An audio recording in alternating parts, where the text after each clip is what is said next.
Good morning and welcome back to another video, and today we are going to be going over the 5 best lazy gold farms that you can do in WoW right now. Now just stick around and enjoy the video. Okay, so coming in at number 1 is prospecting. Now a lot of people will probably go, this isn't really lazy, and this is very lazy if you are set up.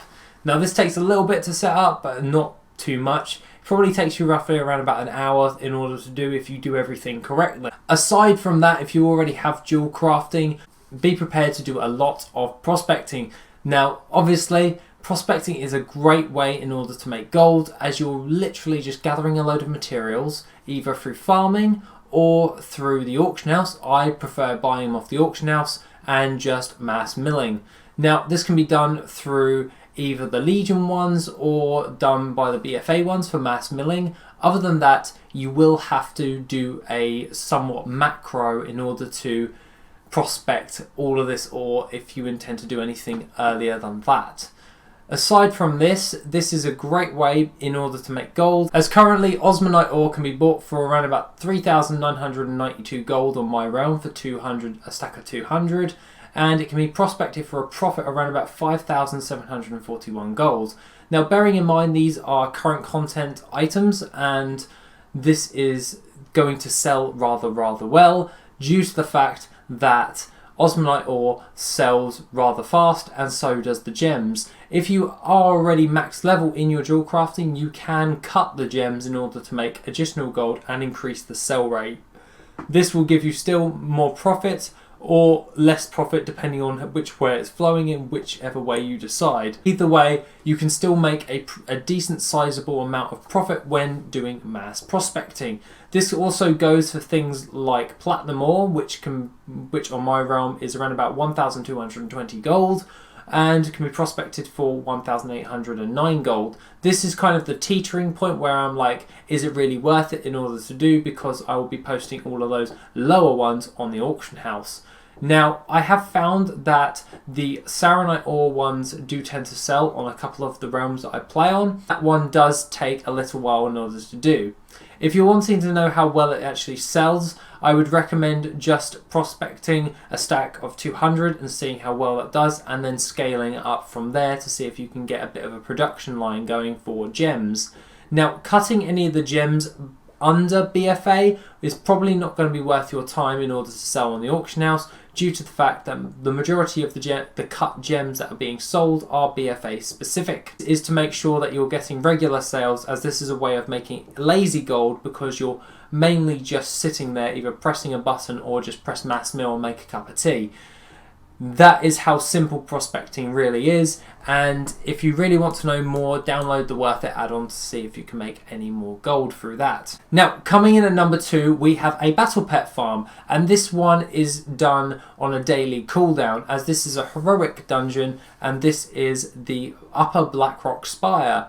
You can then go in and see if the mob in question, the LENTICORE, is up.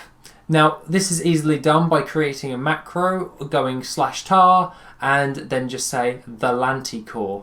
Now this is relatively easy to do, and once you press the macro it will target the LENTICORE, and if not, go back out. This farm does work rather effectively if you have a mass amount of ults that can do a level 100 heroic dungeon.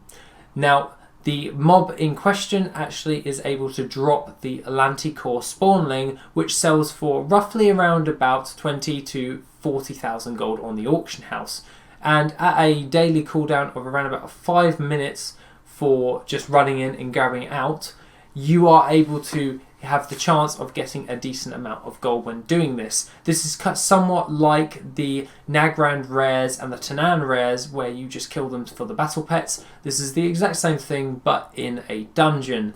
Other than that, this battle pet has quite a high value in gold, and I do actually prefer doing this on a load of my ults, as I don't really use my ults for all that much, so I just park them outside some of these dungeons, check, log out, check, log out, oh he's up, kill, and rinse and repeat every single day until I have a massive bulk load of them, then move on to the next thing.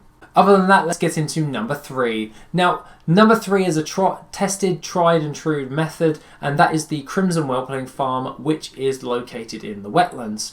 Now, the majority of you that have been watching me for a while know about the Crimson Whelpling farm quite a lot, and obviously it is a bit of a cliche, but even today, this farming location is quite an easy one, because you basically do not have to do anything.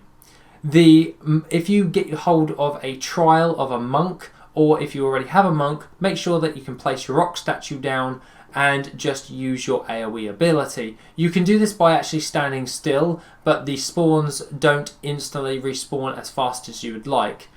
But if you are wanting to be exceedingly lazy and just stand there and kill them, just make sure that you've got your AoE ability on at all times, and it'll be similar to just pressing the button over and over again and then randomly looting while you're watching something on the computer. Now, aside from that, if you want to be a little bit less lazy, you can move out to force the respawn rate of those mobs towards your ox statue and just keep AoEing. Other than that, this farm is a great location in order to gain up a load of medium and light leather, as well as gathering a load of transmog and have the chance of getting a Crimson Whelpling pet. This is a great way in order to make gold, and I still, even today, think that is one of the best farms in the game. Now, coming in at number 4, we have the TIDESPRAY Bracers Flip, and this is one of the ones that is kind of really easy in order to do. All you need is enchanting and you need tailoring. And what you need to do is pretty straightforward. Make sure that you buy up a load of TIDESPRAY, and if it is roughly around about half of the price for a TIDESPRAY cloth towards a gloom dust, then you're going to be making somewhat profit. Other than that, what you're going to be wanting to do in order to do this is just buy out a load of that TIDESPRAY for around about half the price of gloom dust, and then crafting the TIDESPRAY bracers. These are crafted out really cheaply, and then all you have to do once they are crafted, you just disenchant them. Now, you can use TSM Destroying or another add-on in order to disenchant these items. I tend to go for TSM Destroying, as I find it kind of a nice way in order to do this. Aside from that, if you do want to take the manual route, you're more than welcome to, as I do tend to find it a little bit faster than TSM Destroying, as TSM Destroying kind of bugs out sometimes. So unless you have another add-on that you use in order to destroy or disenchant, you may want to go with manually destroying them. Other than that, this is a great way in order to make gold, as enchanting materials sell relatively quickly, and all it requires you to do is just craft bracers while watching something else, and it is a very lazy way in order to make a buttload of gold. Other than that, guys, let's get into number 5. Now, coming in at number 5 is basically BFA crafted items. Now, I tend to go towards BFA crafted items, even the ones that are around about 340 to 370.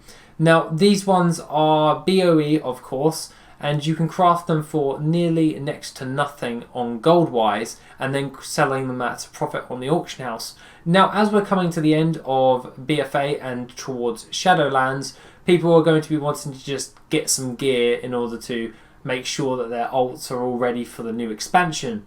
Now, they are not really wanting to go towards gearing up to like the max bloody BOE eye level and such. They just want to get some decent gear and then shove them into Shadowlands, which is totally fair, and pretty much it's working kind of well. Now, the best one in order to actually get in the most amount of gold tends to be at the moment is blacksmithing.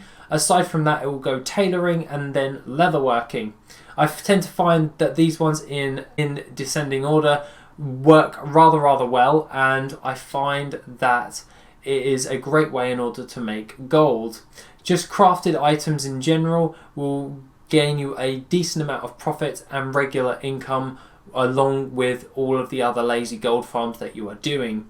Now, utilising your profession is a great way in order to make gold, as it requires very little effort in order to do everything once you have got yourself set up. And then it's just keeping them up to date on the auction house, which takes you roughly around about 5 minutes to update yourself, and post them back on the auction house. And that isn't the relisting time, that is literally checking to see if I need to craft anything else and then just buying it and then crafting it. So just so you know. Other than that, guys, that is pretty much all I have to say for this video. Have a wonderful rest of the day, and I shall see you in the next video, which will be tomorrow. Have an awesome day, guys, and I shall see you soon.